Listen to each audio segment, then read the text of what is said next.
All right. Welcome to this week's live office hours. Make sure everything's set up here. Good to go. Casey, I see you moved. Yes, yeah, not quite. No, this is a very high class virtual background I have going on here, but yes, the pending move is always exciting in the Boston area, that's for sure. Yeah. It's funny growing up in the burbs, we don't have like seasons like Boston does, where it's like, oh, you have to move into this time and that time. Like, no, you just move, man. Like whenever you want. Yeah. Like there's always something available. So it's kind of funny. But yeah, it's good stuff. I remember it was like early days of when Zoom really got popular and everybody had these crazy funky backgrounds. And then people started making the video backgrounds with them like walking in and like sitting down a cup in front of them and walking out. It's like, oh, that's kind of cool. Kind of neat, kind of creative. Yeah, But I used to set my virtual background up as Andy's room like I was in Toy Story, so that was that's my play. clever. Yeah. That's cool. I dig that. Yeah, a lot Yeah. of people are doing that stuff with AI now where they're taking like a section of a picture and then expanding it out and then tweaking it and then having that as their background. It's kind of interesting, but Yeah. yeah. So what's new on the docket, man? What's happening? How are users right now? They're good. Having a lot of good conversations with folks today. Obviously, coming off of Prime Day yesterday, sounds like a lot of folks saw a lot of success and are now just kind of trying to readjust, fine tune things, knowing that that kind of initial 48 hours of craziness is now passed on. So, combination of that, and then kind of a combination of making sure they're set up well for a test period leading into Q4, Q3, kind of the other main time of year where a lot of our users generate most of their revenues. So yeah, a lot of deep dives into strategies, mins and maxes, kind of the typical things there. But yeah, folks are excited, so it's always exciting to talk to folks who are passionate and ready to get started there. Yeah, it's pretty exciting. Coming off the heels of Prime Day, back to school happens, Q4 happens. It's like just back to back to back stuff now, and so it feels like the first, really the first 2 quarters of the year are really just you getting the foundations in place, and then Q3, Q4 is when you really start to scale. Right, you're probably going to do anywhere from 60 to 80% of your revenue for the year just in Q4 alone. Mhm. And it's a good time to sit down and think through your inventory. Like what are things that are stale that need to be moved? Great. Now's a great time to move them because there's so much demand increase. As Q4 is coming up, are you looking at your data and really understanding what works really well for you and what do you struggle with personally, and kind of overfit yourself for that, right? Like if you struggle with RA and you crush it with OA, maybe pull back on the RA and triple down on OA and vice versa. Um, Especially if you're doing wholesale, like now's the time where you need to start forecasting out what does Q4 look like for your inventory, and you need to start placing these back ordered orders, these POs, so that that brand, that distributor can pre-order a lot of these things from the manufacturer, so that you don't get into a position that I found myself in when I was the seller, which is things are moving faster than you could have imagined, and you're calling everyone and nobody has inventory. Like they're just done for the rest of the year. Very frustrating. That was actually my first trip to Boston. I was checking in. I was at the hotel. I'm refreshing Seller Central, and the moment they get checked in, they're selling. I had a toy uh, listing, and I'm calling up every distributor I can, and there's like, dude, we have nothing in the warehouse. It's a complete ghost town here. Like, come back in February. Um, so super normal, but these are things that you really like. Now is the time to sit down and start looking at the data, understanding your moves, and starting to put those moves into action. Mhm. It's very easy to find yourself going through yet another course, reading yet another blog post. I would urge people to instead start looking at your own data. And then if you have gaps in your knowledge, then go and read a blog, then go and take a course on that particular thing. Don't just take a course to take a course kind of a thing, right? Um, and if you do that, you'll find yourself in a really good position going into Q4, going into back to school, all these different things. You're going to have BOLO groups pop up here soon, especially for actually back to school has probably already got BOLO groups. I haven't seen any quite yet, but I imagine there already are some. But you'll have Q4 BOLO groups popping up very, very soon. So it's about to get heated, which is good. It's gonna be really fun. Yeah. Awesome. So as everybody's jumping here, remember this is open office hour. So no format. We're just going to geek out a little bit here, but drop your questions into the comments. Can be repricing related or related. Could be feedback as well. We love hearing that. What are some wins you got? What are some things you're struggling with? Could be just regular seller related things, like wholesale, all that good stuff we like to jam out with here. If you're unaware, we just sent an email a few hours ago. The wholesale challenge is going live on Monday. So I think it's wholesalechallenge.com. It might be the wholesalechallenge.com. That is going live on Monday with Chris Grant and Corey Gainham. Highly recommend it. Corey knows his stuff. Literally just wrote the book on wholesale, which is awesome. Finally got to meet him actually in person in Miami at Miami Seller Conference. Really smart dude and is crushing it. So highly recommend going through that. And if anything Chris Grant does, you should just do. I'll just be blunt about that. Chris is amazing. So definitely no hesitation there. Yeah. Yeah. Chris has been doing it for a long time. I know if folks are looking for a good strategy resource, I know I was just mentioning a lot of strategy analysis is going on at this time. Go to Chris Grant's YouTube video. Our other customer success manager, Finn, recently did a full breakdown of our most popular strategies, how to set them up when you want to use certain ones. So that'll be a great resource to include if you are looking to kind of reassess your current strategy setup and what may be best for specific listings as well. Yeah. I'm also curious too, if you're watching this and you have like a particular strategy set aside for how you approach things like back to school, how you approach preparing for Q4, throw that into the comments too. We'd love to kind of dissect that, go in depth on how you're thinking about approaching these things. Everybody's different. That's the cool part here is everybody is so different in how they approach different things. There's no one right way to do anything in a lot of cases. And being on Amazon is certainly one of those. But I'm also curious too, this is the first year that Walmart's really kicking off for sellers. And you're still going to have Q4 on all channels, right? Because that's just a high level e-com, I'm going to call it the Super Bowl because it's basically what it is for us. I'm curious to see how that happens on Walmart. I'm curious to see how much sales are generated via Walmart for third-party sellers. Mm-hmm. My theory is it will be quite a lot, but not nearly what will happen on Amazon, just because people behaviorally are just ingrained in Amazon. It's just super easy. I don't really shop on Walmart that often. I just default to Amazon and then just find the cheapest seller and buy from them because I know how to click through. So we'll see. Yeah, it's been interesting. I've been hearing more. I listen to a handful of different podcasts that aren't even necessarily Amazon/reseller related. And I have actually started to hear more ads for selling on Marketplace using Walmart as a marketplace for customers as well. So definitely seems to be picking up some momentum and steam. Yeah, definitely would be interested to hear if any of our users also sell there, if the strategies are different, kind of compare and contrast the two ecosystems, if you will. Yeah. Daniel has a cool comment here. All the repricers seem to use cost plus desired ROI as an optimization, basically how you set your minimum values. I think that it would be better to optimize on expected net present value instead. Luckily, I'm a finance nerd and know what that means. Maybe the repricer takes that into account already, but just thought it would be more optimal. Yeah, I think this is a broader conversation, right? Because a lot of what we do with repricing is economics. I think, yes, it's engineering, but you're really engineering economics in a lot of ways. And yeah, net present value, that's a hard thing. I'm trying to think through how I would apply that to repricing. I wouldn't apply it based on your minimum value, although where I think you're going with this is as time goes on, that minimum will automatically decrease as the opportunity cost basically increases. That is possible, but that requires an external variable, which would be the alternative, right?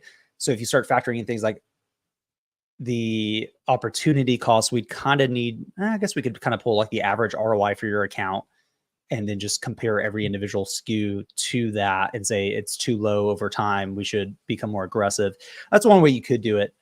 I like the idea of applying the net present value to the optimal price for Maven. That's kind of an interesting thing where basically the optimal price, the target price will slowly decrease over time. Yeah, it's kind of interesting. But also like your net present value, the equation itself includes time, it includes an interest rate as well. So you'd factor in the ROI, but the ROI is going to change as the price changes. That gets kind of dicey if I'm thinking through it correctly here. I have my TI, whatever it was for finance somewhere in that box. I had to get a whole calendar or a calculator just for net present value. So yeah, it's actually a very interesting thing. And I want to look more into that because that's kind of, you got my gears turning. I'm trying to figure out if it breaks anywhere. I feel like it does, but I want to actually run the math on it. So we give you guys the expected ROI minus 30% using that combined with cash turn cycle, 40 to 60 days, then you get a rate. Yeah. I wonder how that works. Yeah, I want to run a model on that and see how that would play out. Because that could lead to some funky price updates. That's the issue. Where like mathematically, I'm like, yes, but also from like an economics perspective for what we do, I'm like, not quite. Not in all cases. Excuse me. Hold up. Yeah, I mean it's interesting. I'm not necessarily super well versed in the finance sector of things, if you will, but I feel like that would be a better function for Maven specifically, as opposed to rules based, since rules based is a little bit more rigid and not as fluid with those price updates. But yeah, it would be interesting to kind of see how it would analyze listing data with that in mind, as opposed to how we currently are calculating it. Yeah, sorry for dying live on the air. Goodness. Wow. Let me look this up here because it's been a hot minute since I've looked at net present value. So we give it, okay, yeah. So net present value, net cash flow at time t, discount rate, time of the cash flow. Yeah, this could be interesting because the way I've always said you should look at your inventories as an investment because there's an ROI on that. So this is like an interesting lens. I never thought about this. But this is a cool lens to look through, like how you're buying inventory. Maybe less so on the repricing side, but definitely how you're buying. Yeah, this is kind of cool. That's interesting. It'd have to be a sliding curve too, of some fashion. Yeah, you got my gears turning here, Daniel. This is kind of cool. Let's see. Yeah, like Maven, I'm saying it is what you should optimize the AI on. Yeah, it makes sense. Let's see. Say, for instance, that a wholesaler has 10 stock left and is selling at 35. We could wait for them to sell out and sell for $50 5 days later.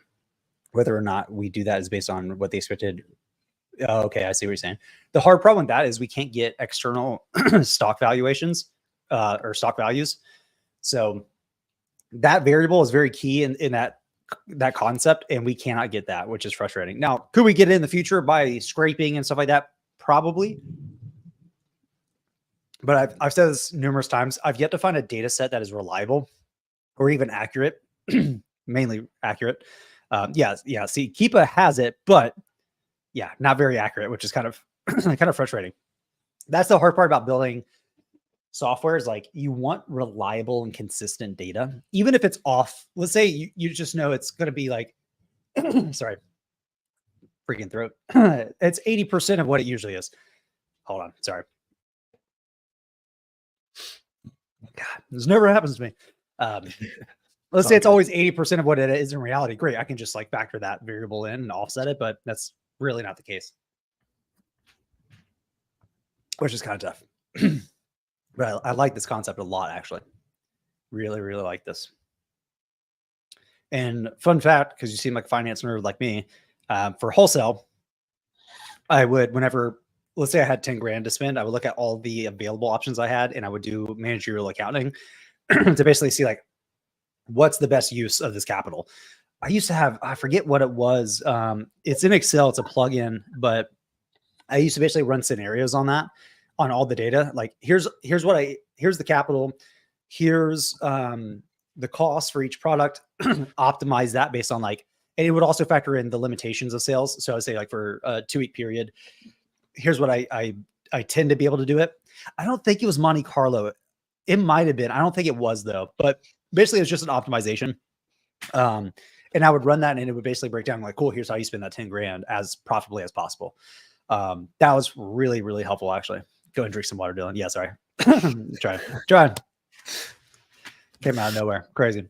It may have been Monte Carlo. It's been such a hot minute since I've ran that optimization.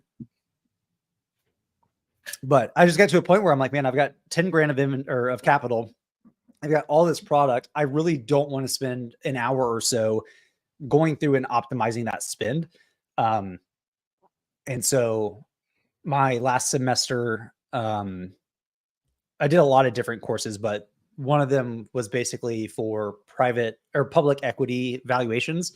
And we had the Excel Bible of 2019 as our textbook. So I got real deep on Excel, um, and learned about some optimization stuff, which was pretty fun. People really crap on Excel and Google Sheets. If you deal with data, period, you should love Excel because it will answer so many questions you have, especially as a seller. Like you could dump so much data into there and really get some valuable insights that you otherwise wouldn't be able to get. I love when people export things from Aura and they're like, I'm just going to analyze it and see what's up. I'm like, yeah, dude, do it. That's why we built the whole export function. Like you should be able to do that. And ideally like make changes based on what you just found and upload those changes back into Aura. That's where things get really fun. And this kind of harks back to the comments I've made, a handful of times about having like an AI sourcing copilot or inventory copilot or something like that using large language models where it can sit on top of that data and do a lot of that analysis for you kind of passively, right? It can like, find different anomalies and surface those things up. Be like, hey, like something weird's happening here. You should take a look. Or, hey, something great is happening. You should take a look. Or even just be able to ask simple questions, right? Like what's my 80-20 here for my brands, right? What 20% of my brands are generating 80% of my inventory or my sales? Great. Let me go spend more time with them. Or, what categories do I struggle the most with? Maybe it's, home and beauty. I don't know. Great. Maybe I should steer away from that moving forward. Great. Let's do that now. Kind of highlighting where you do really well and where you really struggle, and then being able to use that to move forward. See, Daniel, is there an API coming soon? I want to import cost prices. Not soon. Go to feedback.goer.com. I think the API request is there. If not, you can go ahead and add it to that as a request. I think it is already. The infrastructure is built to support that. So it's API first. So it's just making that public, dealing with all that good stuff. But yeah, technical and finance. I like this guy. Daniel, I don't think we've talked before, but I like you already. It's cool. I like it. Hacker, man. That's what's up. That's how I like to be. I'm like, give me access to the data and let me manipulate it and let me like take action on that. I love that. Daniel, if you're not aware, we do have an uploads feature. So if you have a CSV file with costs, mins, and maxes, you can upload that directly into Aura on the uploads page. Not sure if you're familiar with that function, but that'll be probably the quickest way to import your costs in the meantime until we come out with a more full-fledged API at some point. But there's a couple of help articles related there as well. And Finn is running chat now. If you had any questions, I'll be running it towards the end of the day. So definitely feel free to jump in there if you have any questions. Yeah. And the Google Sheets to a certain degree, Python libraries are pretty solid. We have a pretty standard structure for the template. So there's a lot you could do if you wanted to really manipulate a lot of stuff using code, and then just like kick out an Excel file. You can then just upload that into Aura, and it would work for you there as well. Yeah, I want to save me time yesterday. Yeah, I totally get it. Yeah, whenever you're making bulk changes, especially if you're doing some analysis yourself, I tend to recommend going the uploads route, just because it allows you to just dump the data out, do whatever you need with it, however you want, and then just upload those changes back, whether you're changing strategies, mins, maxes, costs, whatever. It just makes it 10 times easier. So for power users, it's a great thing to do. That was like day zero for us. We had to have that. So super, super important.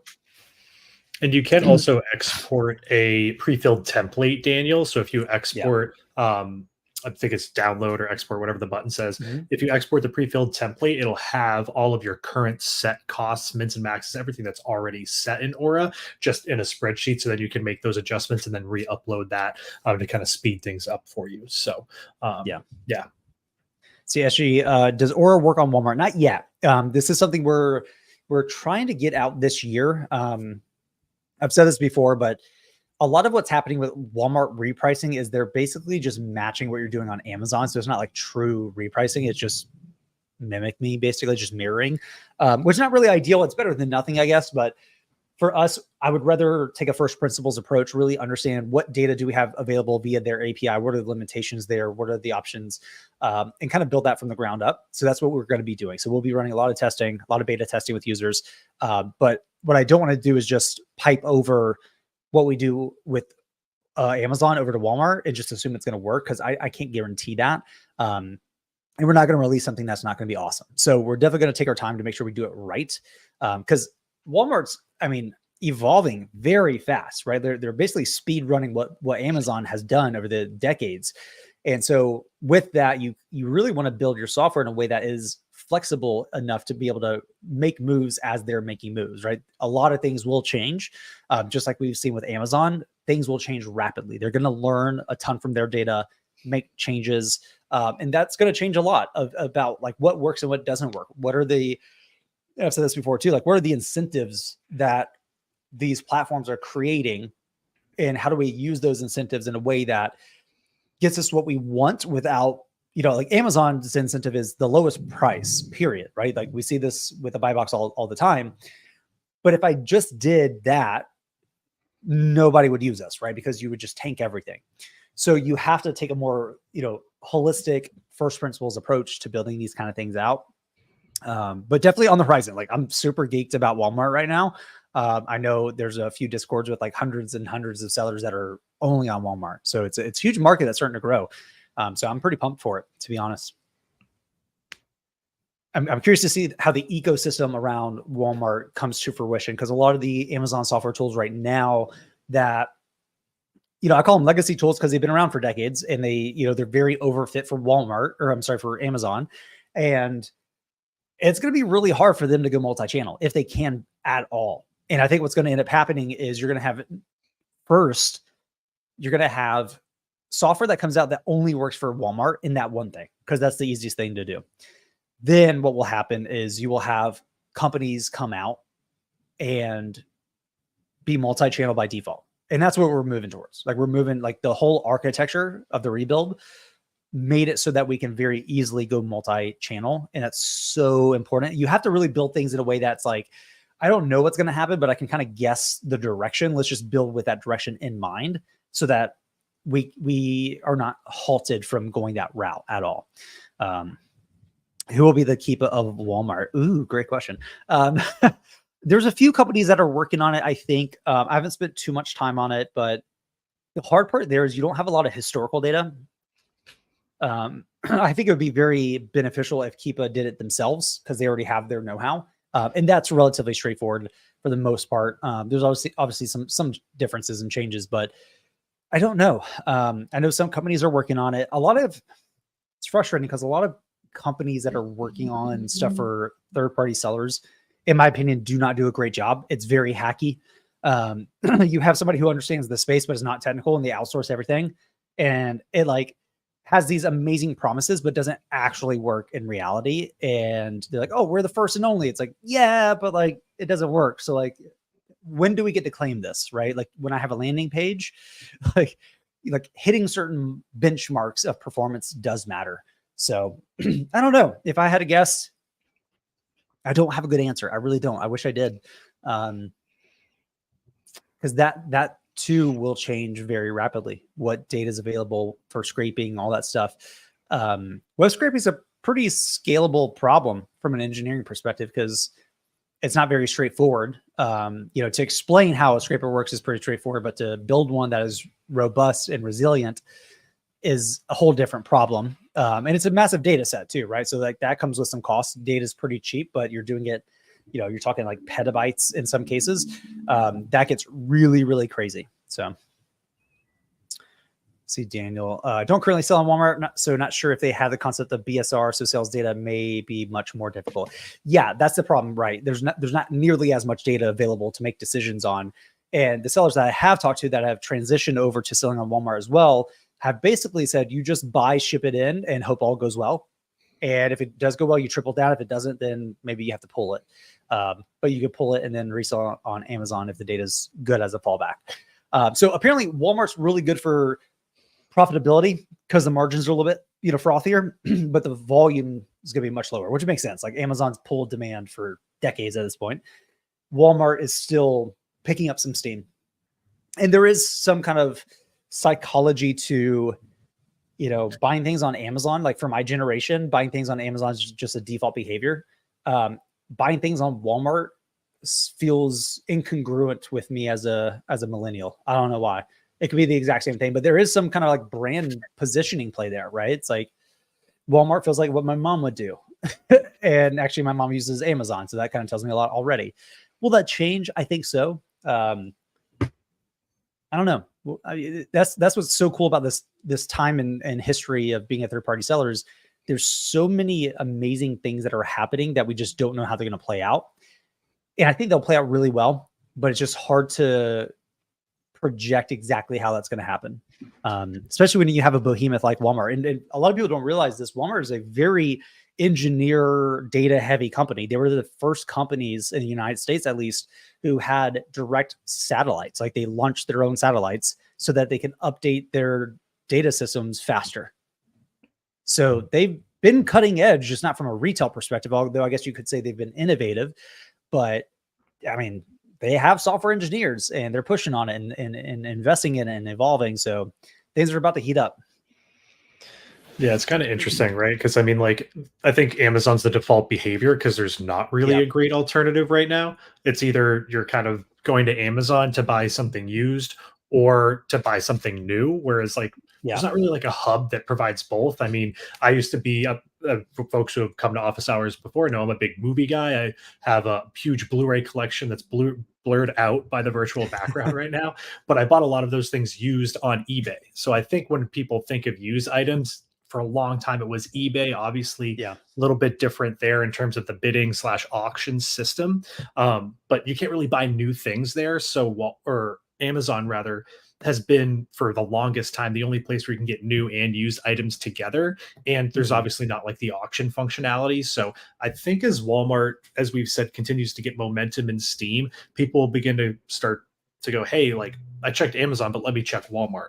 And maybe it does get to a point where Walmart becomes a default for some folks and they start to split the market. But there's really just hasn't been a great alternative that's as all encompassing in terms of the products provided, new and used, like Amazon does right now. Yeah.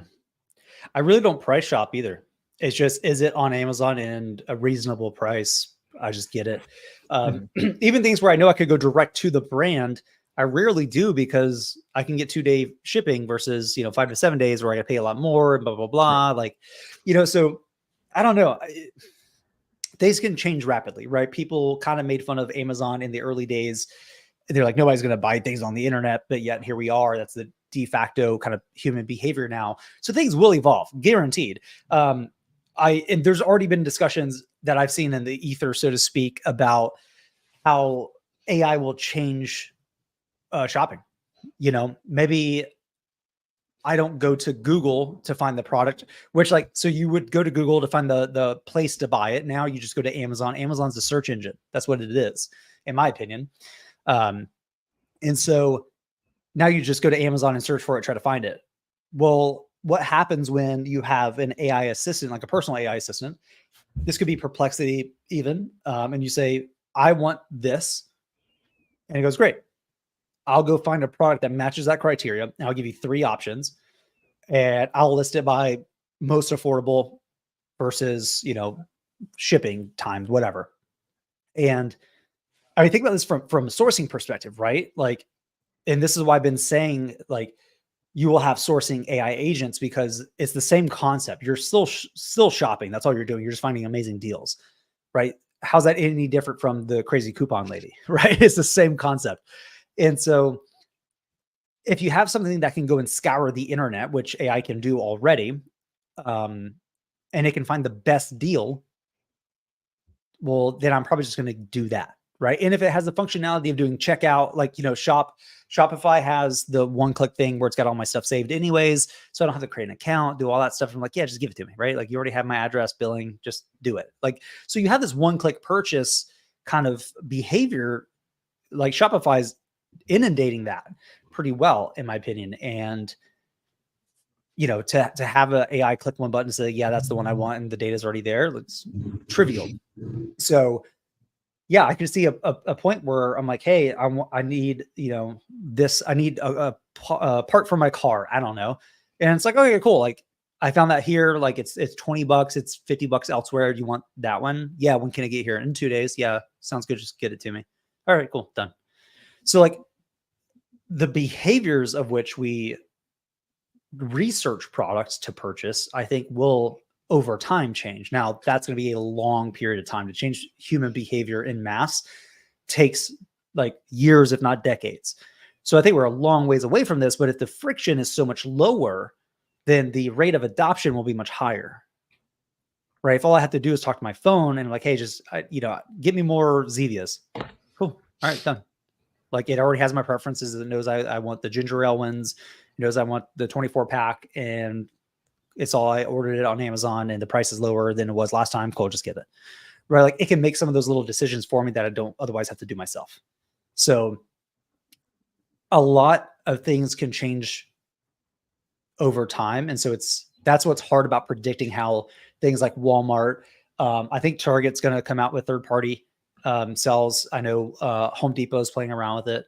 So a lot of things are going to change. A lot of things are going to change. But what's interesting to me academically is it's the same buyer pool. Now, what happens is you have these cohorts of buyer pools where like my dad just loves Lowe's. Great. He's going to default to Lowe's.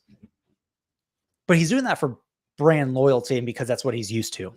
But if you change his behavior from I go here to find the thing to I go here, which is like my AI as an example, and it goes and finds the thing, all of a sudden, I don't care if it came from Lowe's. I just care that I got it.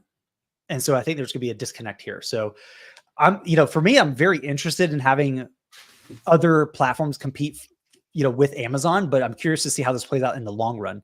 I think there's going to be a consolidation, or it's going to stay distributed, but you're going to put something on the front end like that AI that can handle all that for you. Because you still have, it's the same problem as when you had nothing but retail stores locally.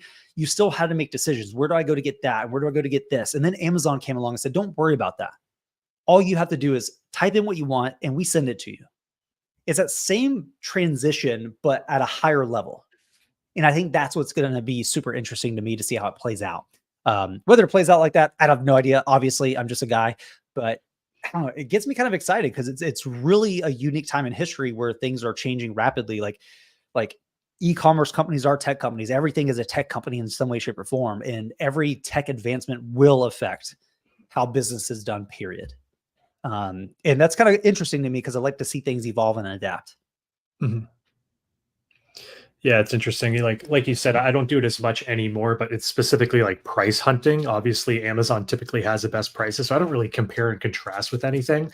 Yeah. A lot of my past experience working with Shopify stores, like I know they'll have tools set up to grab your email for a discount. So Yeah.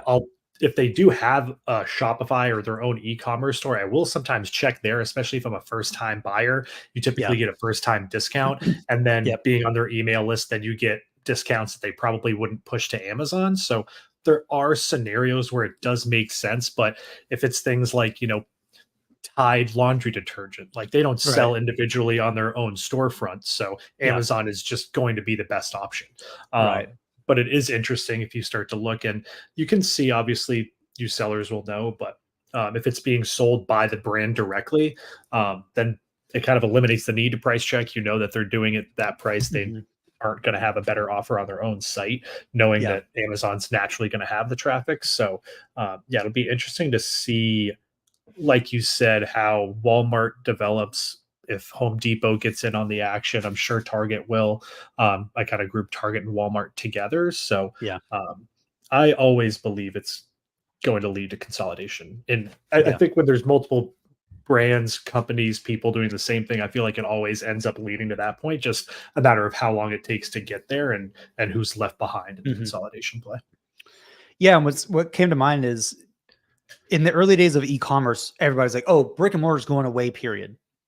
That's yet to happen, right? My wife still drags me to Target because that's an experience, right? For her, got to just walk the aisles and see what comes to you. Apparently, is how that goes.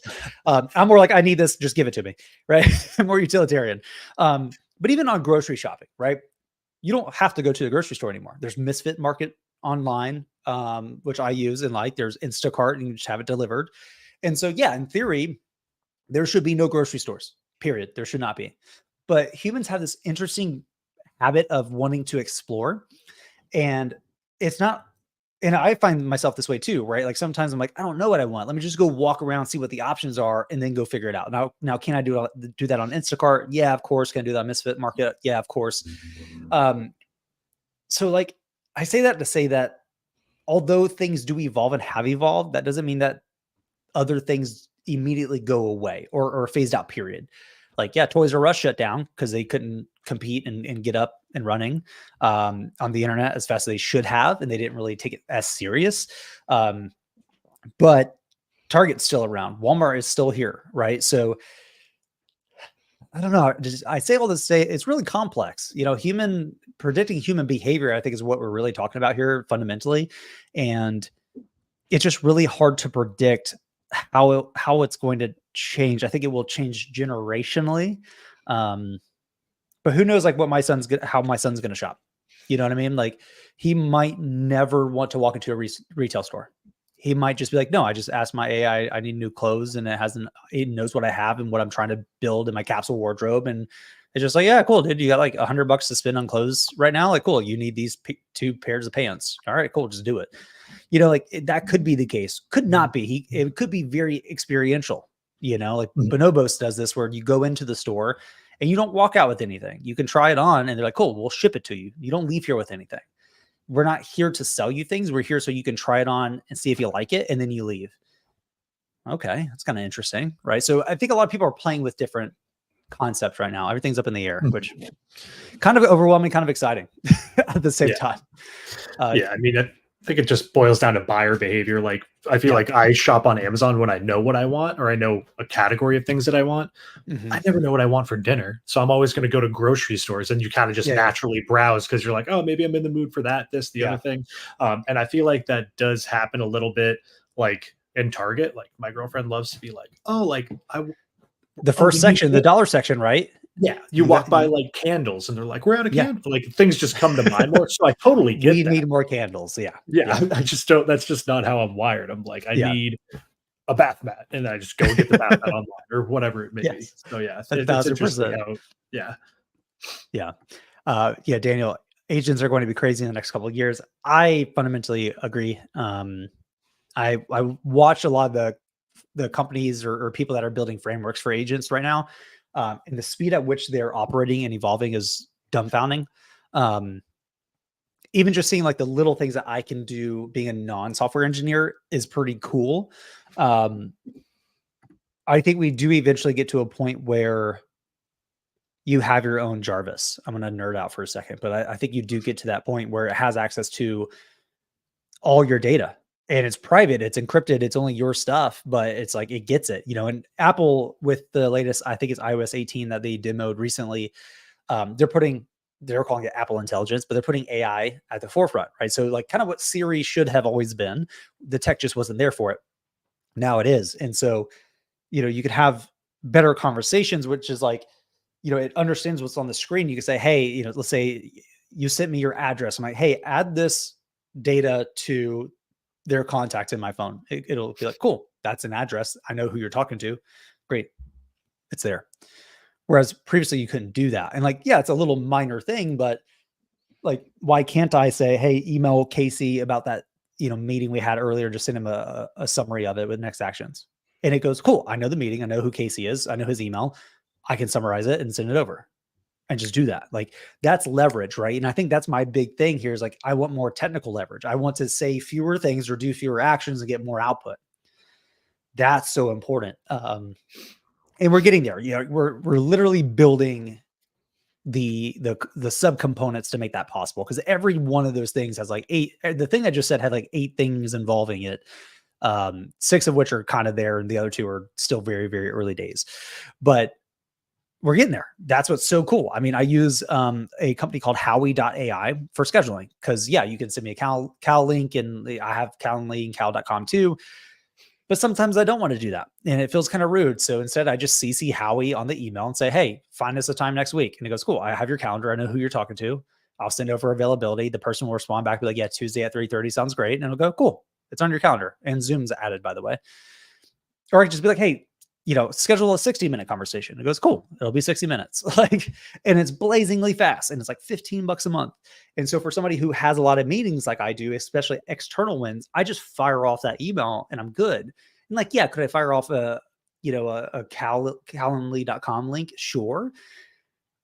But it does feel different. And there's something about that where I could even just be like, hey, add a 30 minutes, time block tomorrow at noon for lunch. It's like, all right, cool, done. That's cool, right? Because otherwise, even being, super fast on the keyboard would still take me a lot to do it versus just being like, fire it off, do it. So yeah, I mean, I don't think we have agents quite yet. I think a lot of people try to say we have agents. What we're doing is we're really chaining different large language prompts in succession. So this one does A, this one passes A to B, B does B, and so on and so forth. And that's really unlocking a lot of performance and functionality. Where we need to get to is like really good, like long-term memory. Like it really understands preferences, can pick up those things very easily, can also prompt you. I think this is such an interesting thing. I'm playing with this AI. I don't even know what to call it. This company was basically creating a new operating system with AI at like deep levels. And then they came out with something called Dot. It's an app, and you basically just talk to it, how's your day? What's going on? And it remembers quite a bit. And it's weird because I have conversations with it where I'm like, I feel like I'm texting a friend right now, but it just prompted me before we jumped into this, was like, hey, we were talking about this last night. How's that going, by the way? I'm like, oh, dude, like the AI just prompted me, the human, to have a conversation with it, and it brought something up and it circled back with me. And like that part right there is kind of interesting, right? Like if it could listen into all the conversations, all your meetings you're having, and be like, hey, by the way, mention you told Casey you're going to do this today. You didn't do it. It's still on your task list. Oh crap, that's right. It's already 4:00. Let me circle back on that. Like that is so interesting. Or even just like, what was that restaurant that Jake mentioned last time we were hanging out? Oh, it was this. Sweet, let's go there. Book me a reservation. Okay, done. Like that sounds so simplistic, but when you break down the functions that it takes to achieve that, is actually incredibly impressive and very complicated. So yeah, man, I think we'll get it on the personal front. We'll get it on the business front first and foremost. That's where a lot of people are pushing right now, is on the business front. There's a big push for creating AI employees right now. Like there's Casey, I don't know if I should do this one. Relevance, I think it's relevance.ai. It might be relevanceai.com. They came out with a SDR AI employee basically. And so like you just dump it all the data. It's like, cool, I got you. I'm gonna write the emails, send it out. And basically like you give it the contacts and it goes, great, I'm going to try to schedule meetings for you. And it goes and does it. And like, I mean, SDRs get paid like 50 to 80 grand, depending on where you're at, base salary. Or you could have an AI do it for like $200 a month. Like that's dumbfounding. And there's another one that came out called, I think it's Thoughtly. It's basically like an AI receptionist. And the demo was cool because it was like a realtor, I think. And they had people calling in and be like, hey, I'm interested on this house, at this address. Oh, okay, yeah, cool. That's available. What would you like? I actually want to schedule a in-person like tour. Okay, sounds good. Here's, Jake's availability. And it goes, cool. Yeah, let's do Tuesday tomorrow or Tuesday at 2 p.m. It goes, okay, cool. Adds it to Jake's calendar. Jake wasn't involved at all. He just shows up with all the data he needs and he's good to go. Or doing outbound, right? Be like, hey, go call this person and like sort that out. Or hey, go schedule this appointment for me. So it's like we have all the different substrates and components, if you will. Now it's just compiling the Lego pieces in a way that gives you the outcome you want. So, I don't know. It's everybody says that GPT-4 is at a smart high school level right now in terms of intelligence. What happens when we get to PhD? And we're probably 6 to 8 months away from that, which is dumbfounding. Yeah. So it's both scary and very exciting at the same time. Shades of the movie Her keep coming to mind. Dude, I watch it once a week and my wife's like, you got to stop watching it. I was like, but it's coming. Like, here we are, like, I don't even care about the companion side of things. I'm like, no, I organize my files. You know what I mean? like write a book for me based on all the nerdy things that I've said and go and publish it, and just like, oh, by the way, you're a best-selling author. Awesome. Thanks. Appreciate that. That's so sick. Yeah, it's funny. I love that movie. And I saw it before it got popular, but the whole like romantic side of it, I'm like, that's kind of boring, whatever. but it was the actual like what Samantha was doing for Joaquin Phoenix's character, which was like, I'm getting things done for you. Mhm. Like, oh hey, by the way, you just had like a really important email. You should like handle this. Okay, cool. Let's get it handled. You know, like there's something about that. Like at first, when he first like installs OS 1, and it's like, cool, like let's take a, you know, what's up? And everything feels kind of disorganized. All right, cool. Let me take a look at your files. Okay, by the way, here's like 8,000 emails you really don't need. These 40 are actually super important. We're going to keep those. So I'm going to archive those. Sound good? Yeah. Awesome. Okay, cool. Blah, blah, blah. Right. Like, let me organize your contacts for you. And like, oh, by the way, like somebody's birthday is tomorrow. It's like, oh, sweet. I didn't think about that. And oh, I researched that person. They really like dinosaurs. So like, here's like 3 things you should gift them. Like, I don't know. I'm making stuff up here, but it's cool, man. Like the rate at which you can achieve things dramatically goes up. And also the things at which you can achieve goes up. I mean, imagine being able to hire like 5 PhD level experts on a given thing to go solve any problem. And it costs you like $20. I don't know, $200. Yeah. Yeah. I think like we always talk about like optimizing your time and freeing up more time to do things that have to be manual. Obviously, Yeah. more and more tasks are becoming or going to no longer be required to be a manual process as we're Yeah. talking about agents here. So just as you continue to free up more time, it's just going to continue to make you more efficient. And the access to the tools that allow you to automate more things are going to continue to be more readily available to everybody. Yeah. Yeah. And this is the lens through which like we think as a company, like just to bring it back to home. Like even when we're writing support documentation, like we've been talking about this, like we need to write it as if, yeah, like a user is going to read it, but it's also fuel for a potential AI to handle these things, right? Like, so we need to write it to be thorough enough to where any AI can understand it and give really good recommendations and advice based off of it, but also a human can just read it and be like, yeah, this totally makes sense. Um, but even with Maven, like this was the whole concept with Maven, right? It's, yeah, I can give you more strategies and I can give you, 3 times the amount of settings, but all I did was give you more work and hope that you do your homework. Instead, what if we could take a step back and say, what if we built a model that could understand all this complexity, understand what you want it to get done, and it just goes and does it for you? Like that's the whole idea. I low-key wanted to call Maven Samantha, but I felt like that was a little weird. So we went with Maven, but like this is the concept, right? It's like how, do we create that co-pilot at some point in the future? I think so. I really do. Especially sitting on top of vast swaths of data, and that takes time, right? Like there's a lot of components to build out and data structures to figure out, but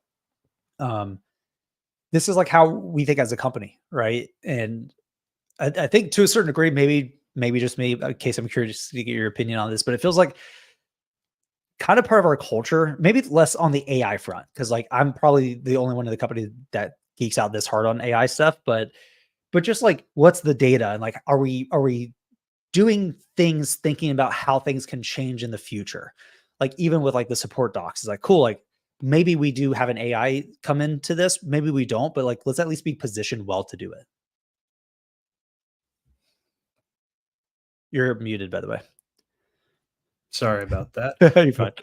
People might start painting outside the window. So, but anyway, the one of the main ways I kind of think about like decision making and making changes to things is looking at the data that's available. So Yeah. all you can ever do is make the best decision possible with the data you have at hand. So I do agree. I believe that's very much our mentality. I mean, even when it comes to updating or providing support docs, we initially inform how we're going to prioritize those updates based on how frequently they come up in conversation, the um, essentially what the impact would be if we don't have support documentation around that. If it's Yeah. obviously leading to poor performance, it's going to be something we prioritize, even if it may be slightly or affecting slightly less people compared to something that's a quick setup question that Yeah. doesn't necessarily lead to poor performance. So, yeah, I definitely agree that as a whole, the team likes to make sure that we have make sure that we have data to inform decisions when it's possible,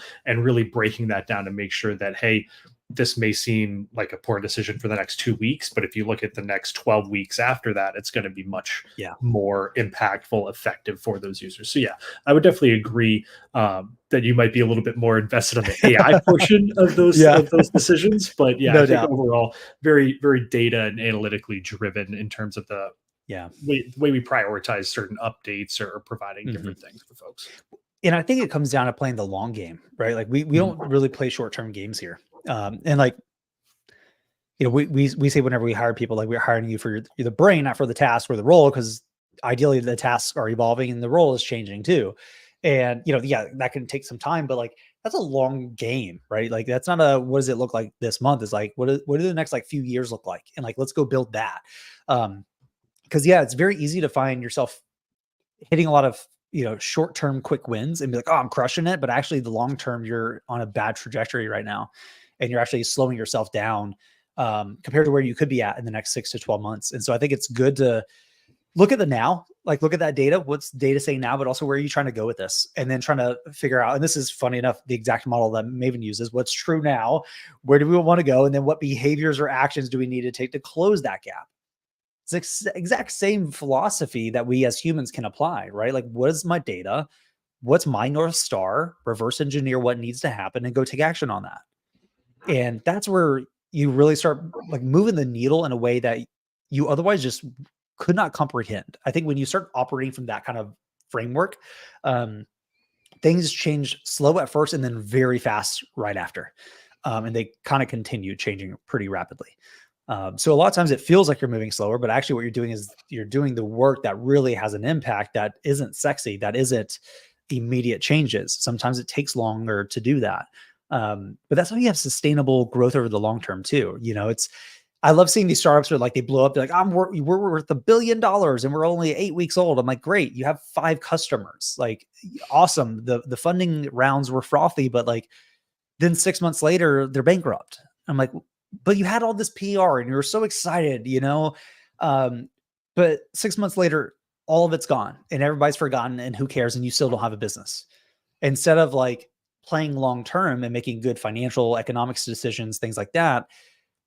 Like, I'd rather be here in another 10 years at 10x the revenue we're at now than blow up overnight and be like, cool, like now we can't sustain it and we're going to destroy ourselves in 2 weeks. Like Thrasio is a good example. Everybody was hyping Thrasio and it's like, yeah, that's awesome. Like they're kicking butt, but you started to see it where operationally it wasn't doing super well and now they're bankrupt.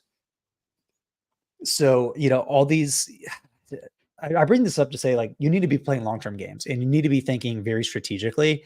And if you do that, I'm telling you, man, everything changes. Like, and you can build these playbooks too to help, right? Like, what's your back to school playbook? Like, you don't know? Great. It's your first time. Awesome. Like, go and reverse engineer, figure it out, and then learn from your first one. Take all the data from it. Like, what went well, what didn't go well. Let me recreate my strategy so that next year I'm not starting from scratch again. I have this playbook to start from. And every year you're going to learn something new. And you keep tweaking and tweaking and tweaking. And eventually you're like, I know exactly what to do. I can hand this document over to anyone, this SOP, this doc, and anybody can go and crush back to school. Anybody can crush Prime Day. Anybody can crush Q4. That's where you want to get to. Now, it takes longer because you're in the weeds, right? You're analyzing data, you're writing documents, and a lot of times you're writing these checklist documents, whatever you want to call them, for yourself. Nobody else is reading them, and you're like, why waste the time? Because those are the foundations through which you build something greater. And I have this quote on my personal blog. It's Alfred Whitehead. He's a mathematician. And it basically states that civilization advances at the rate at which it can move operations to the background. Now, he's talking about mathematics. This applies to everything, right? The faster you can automate things, you can streamline them, structure them, make them autonomous, whatever. Now you can hand that over and go work on the next most important thing. Otherwise, you stay stuck in the drudgery, right? The things that don't really matter. You're recreating the wheel time and time and time again. If you don't have a checklist to sit down and say, here's how I source, you're going to struggle if you just sit down and be like, I'm just going to source. What does that mean? You need to go deeper into that. And, you know, I like creating these artifacts, you know, you call them support docs, whatever. I like creating artifacts even for myself. Here's how I do X. Here's how I do Y. And because sometimes I forget and I'm like, I haven't done that in a while. It's been 6 months. Great. I already solved that problem. I'm not going to go resolve it again. Right. I want to get faster and faster every time I do it. And also, like, if I have a friend who's struggling, hey, here's the artifact. Here's how to do it. Here's the doc. Don't go and recreate the wheel yourself. I already did it for you, man. Like, why do you have to go do the work that I already did for us? You know what I mean? Like, it's like this different perception on like operating from a place of abundance than scarcity. And it's like, no, like you should be creating these things. And when people say like, how do you create value?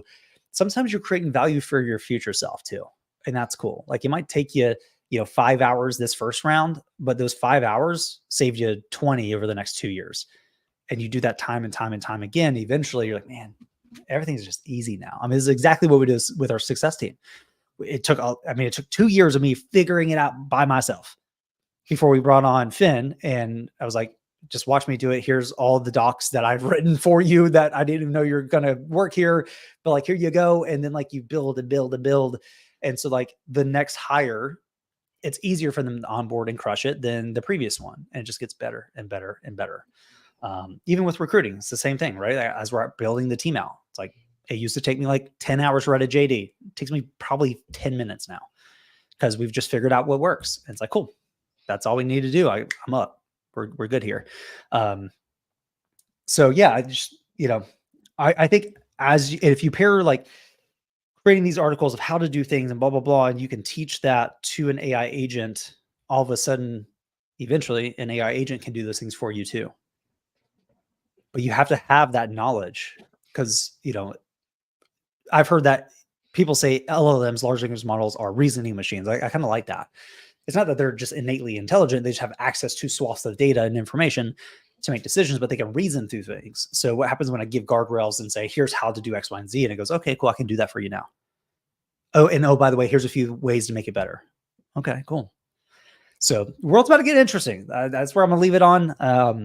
But it's very exciting. So what's nice about this is even if the AI stuff's off the table for the next 10 plus years, building this documentation, the checklist, reverse engineering, all these things helps you as a foundation no matter what. And if you have an amazing foundation and you put amazing technology on top of that, it gets amplified. Just like we say with repricing, like repricing is not a silver bullet. So it's an amplifier of amazing inventory. If you have crap inventory, I don't care what tool you use, it's probably going to struggle, right? If your buy cost is at the same level, same price as the buy box, good luck. Nobody's going to help you. But if you have amazing buy costs and you have really frothy inventory, repricing is going to crush it for you. It's a multiplier on amazing inventory. So technology and things like that is just a multiplier on amazing knowledge and foundations. And so kind of think through that lens. I just feel like it'll help a lot of sellers like shift their perspective on how to make certain decisions, how to view things, and really like how to operate moving forward. It's my rant. Yeah, it's my 30-minute rant. Yeah. Well, I mean, like the most valuable asset anybody has is time. And if it means investing more time up front, so you have more time on the back end, then that's perhaps the best investment you can make when you're starting a new process, getting into a new business area, whether maybe selling different types of products, really investing the time upfront, figuring out what works the most. So then you can automate it as much as possible moving forward. But yeah. Nice. So we're going to end it there. Appreciate everybody making the time. Again, we do this every Wednesday from 2 p.m. to 3 p.m. EST. It's usually not me ranting. It's usually just open-ended questions. We like to dive deep into repricing as a concept, into Aura as a product. We want your feedback. Dive deep into questions you have, as well as just general selling things, all right? Like what questions do you have? I like Daniel's thing about bringing up net present value as a construct for repricing. It's amazing. So appreciate everybody making it. Enjoy the rest of your week. Enjoy the rest of Prime Day. Probably almost done. It's probably starting to fall off the cliff now. But we'll be back again next week, again, Wednesdays from 2 p.m. to 3 p.m. EST. See you guys. Adios.